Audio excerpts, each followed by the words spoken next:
ஓ முருகா! வெற்றிவேல் முருகா! என் அன்பு பிள்ளையே, ஒருவர் மீது மிகுந்த அன்பு வைத்து இப்பொழுது நெருக்கடியில் மாட்டி சிக்கி தவிக்கும் உன்னுடைய துணைக்கு என்னத்தான் நடக்கப் போகின்றது? இதற்கான முடிவுதான் என்ன என்று கேட்கின்றாயா? உனக்காகவே கூற வந்துள்ளேன், இதை முழுமையாக கேள். வாழ்க்கையில் அன்பு செலுத்துவது மிகவும் எளிமையான காரியம் என்று அனைவரும் நினைத்து கொண்டிருக்கின்றார்கள். உன்னுடைய துணையை அனைவரும் வெறும் அன்பு என்ற ஒரு வார்த்தையினால் ஏமாற்றி கொண்டிருக்கின்றார்கள். இவரும் அனைவரை பற்றி புரிந்து கொள்ளாமல் யாராவது அன்பு செலுத்தினால் பதிலுக்கு மீண்டும் தன்னுடைய அன்பை கொட்டி தீர்க்கின்றார். வெளி உலகம் தெரியாத வெள்ளந்தியாக இருக்கின்றார் உன்னுடைய துணை. நீ எத்தனையோ முறை திட்டி தீர்த்து விட்டாய், ஆனால் அதை கேட்க அவருக்கு முடியவில்லை. மீண்டும் செய்த தவறையே செய்து கொண்டிருக்கின்றார்.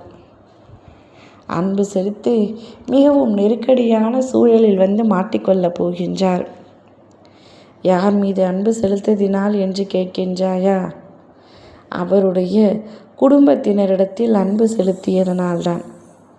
குடும்பத்தில் அன்பு செலுத்தினால் என்ன பிரச்சனை என்று நீ கேட்கின்றாய். ஆனால் அவருடைய குடும்பத்தினரிடத்தில் அன்பு செலுத்திவிட்டு பல சமயங்களில் உன்னை உதாசீனம் செய்கின்றார். அவருடைய குடும்பத்தினர் உன்னை விட்டு விலகி வரும்படி அவருக்கு வற்புறுத்தலை கொடுக்கின்றனர். இவர் நல்ல விதமாகத்தான் அன்பு வைத்திருக்கின்றார், அனைவரின் மீதும் அன்பு வைத்திருக்கின்றார். ஆனால் அவர்களோ இவருக்கு துரோகத்தை இழைக்கின்றனர். என்ன செய்வது என்று புரியாத உன்னுடைய துணைக்கு என்ன நடக்கப் போகின்றது? நீயே பலமுறை யோசித்திருக்கின்றாய். அவர் குடும்பத்தின் மீதே அவர் அன்பு செலுத்தட்டும், நான் எதற்கு வீணாக இவ்வீட்டில் இருக்கின்றேன், நான் வீட்டை விட்டு வெளியே செல்கிறேன் என்று நீ பலமுறை கூறிய பொழுதிலும் உன்னை தடுத்து நிறுத்திவிட்டார்கள். இருந்த போதிலும் அவருடைய அன்புக்கு நீ என்றுமே தகுதியில்லை என்று நீ நினைத்து கொண்டிருக்கின்றாய். என்னுடைய அன்புக்கு நீ தகுதியில்லாத பொழுது நான் எதற்காக உனக்கு அடிபணிந்து இருந்த வீட்டில் இருக்க வேண்டும் என்ற இக்கட்டான சூழல் உன்னுடைய வாழ்க்கையில் வரப்போகின்றது. நீயும் உன்னுடைய துணையும் இப்படி சண்டை போட போகின்றீர்கள். சண்டை போட்டு பிரிவு என்ற வார்த்தை வரப்போகின்றது உங்கள் வாழ்க்கைக்குள்.